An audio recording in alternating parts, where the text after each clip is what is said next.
Welcome to Air Science Academy channel. आज हम लोग पढ़ने वाले हैं क्लास 10th के मैथ चैप्टर 4 द्विघात समीकरण पढ़ने वाले हैं।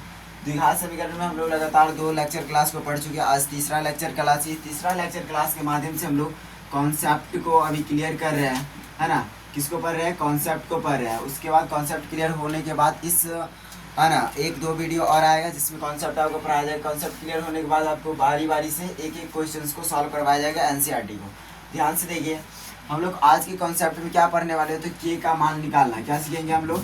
के का मान निकालना सीखेंगे। क्या सीखेंगे? के का मान निकालना सीखेंगे कि के का मान हम लोग कैसे निकाल सकते हैं, है ना। द्विघात समीकरण में, किसमें? द्विघात समीकरण में। ध्यान से देखिए, द्विघात समीकरण में के का मान आप कैसे निकालेंगे, इस चीज़ों का आज हम पढ़ने वाले हैं। कि कोई द्विघात समीकरण दे दे, आपको बोले कि इसमें के का मान ज्ञात करें, तो उसमें के का मान आप कैसे ज्ञात कर सकते हैं, आज इस वीडियो के माध्यम से हम लोग पढ़ने वाले हैं, सीखने वाले हैं। ध्यान से देखिए, के का मान कैसे ज्ञात करेंगे और कौन सा ऐसा द्विघात समीकरण है जिनका आप के का मान ज्ञात कर सकते हैं। तो कहेंगे सर ये आप क्या कहते हैं, कौन सा द्विघात समीकरण है? देखिए, हम लोग देखे हुए थे, यानी कि मूलों के जब प्राकृतिक निकालना सीखे हुए थे, यानी कि डी का मान ज्ञात करना सीखे थे, उसमें हम लोग 3 चीज़ को देखे हुए थे। कितने चीज़ को? 3 चीज़ को देखे थे। यानी कि जब कभी भी डी का मान, है ना, डी का मान क्या हो जाएगा? डी का मान 0 से, देखो ध्यान से, डी का मान जो होगा, डी का मान 0 से क्या होगा?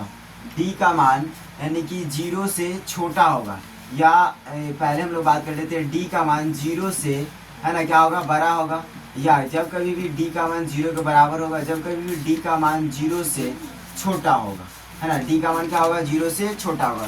तो डी, अगर डी का मान 0 से बड़ा है तो उसको हम लोग क्या कहेंगे? वास्तविक। उसकी मूलों की प्रकृति कैसी हो जाएगी? वास्तविक एवं समान। कैसा हो जाएगा? वास्तविक एवं असमान। कैसा होगा? वास्तविक एवं असमान हो जाएगा। जब कभी भी मूलों की प्राकृतिक 0 के बराबर हो तो उसको क्या कहेंगे? वास्तविक एवं समान कहेंगे। क्या कहेंगे? वास्तविक एवं समान कहेंगे। जब कभी भी डी का मान, है ना, जब कभी भी डी का मान 0 से छोटा हो तो उसको क्या कहेंगे हम लोग? काल्पनिक कहेंगे। क्या कहेंगे? काल्पनिक कहेंगे। काल्पनिक कहेंगे। क्या कहेंगे? काल्पनिक, या हम उसको कह सकते हैं अवास्तविक कहेंगे। क्या कहेंगे? अवास्तविक है। ठीक है।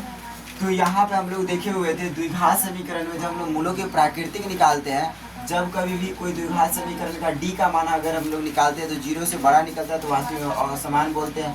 0 के बराबर आता है तो वास्तविक समान, 0 से छोटा आता है वास्तविक काल्पनिक एवं वास्तविक बोलते हैं। देखिए ध्यान से, यहाँ पे 3, यानी कि मूलों के प्राकृतिक पर देखते हैं हम लोग तो 3 तरह का द्विघात समीकरण देखने को मिलता है। एक तो वास्तविक असमान, एवं वास्तविक समान, एवं काल्पनिक देखने को मिलता है। इसमें तीनों में से कौन सा, यानी कि तीनों में से किसका हम लोग क्या बोलते हैं? मूल, यानी कि तीनों द्विघात समीकरण में से कौन से समीकरण का हम लोग के का मान ज्ञात कर सकते हैं। यानी कि कौन से, यानी द्विघात समीकरण है तो द्विघात समीकरण का वास्तविक, या अगर देखिए ध्यान से देखिए, द्विघात समीकरण वास्तविक और असमान हो तब हम के का मान निकाल सकते हैं, या वास्तविक एवं समान हो तब के का मान निकालेंगे, या द्विघात समीकरण काल्पनिक एवं असमान हो तब उसका के का मान निकाल सकते हो। ध्यान से देखिए, जब कभी भी कोई भी द्विघात समीकरण वास्तविक एवं समान हो, जब कभी भी कोई भी द्विघात समीकरण वास्तविक एवं समान हो, तब जाकर उसका हम लोग किसका मान निकाल सकते हैं? के का मान निकाल सकते हैं।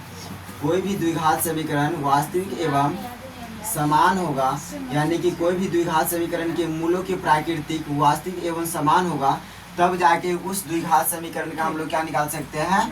के का मान ज्ञात कर सकते हैं। यानी कि जब कभी भी किसी द्विघात समीकरण का डी का मान 0 के बराबर है, तब जाके उसका क्या निकाल सकते हैं हम लोग? के का मान ज्ञात कर सकते हैं। चलिए हम लोग देखते हैं कि के का मान कैसे हम लोग ज्ञात करेंगे। ध्यान से देखिए, एक आपको क्वेश्चन दिया जा रहा है, ध्यान से देखिए, के किस मान के लिए, के किस मान के लिए, है ना, के किस मान के लिए द्विघात समीकरण 2x² + 4x, है ना, प्लस के बराबर 0 के मूल्य वास्तविक एवं समान, वास्तविक एवं समान होंगे।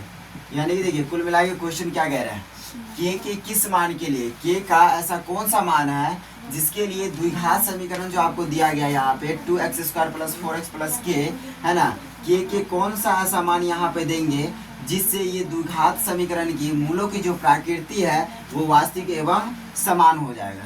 यानी कि यहाँ पे द्विघात समीकरण में के का कौन सा ऐसा मान देंगे जिसको लेकर इस यानी कि इस द्विघात समीकरण का मूलों की प्राकृतिक वास्तविक एवं समान हो जाए। यानी कि कुल मिलाकर कह रहा है कि के का मान हम लोग क्या से क्या मतलब के का मान निकाले यहाँ पे। चलिए के का मान हम लोग निकालते हैं। तो सबसे पहले हम लोग यहाँ पे क्या देंगे, दिया है, क्या लिखेंगे, दिया है, क्या लिखेंगे, दिया है।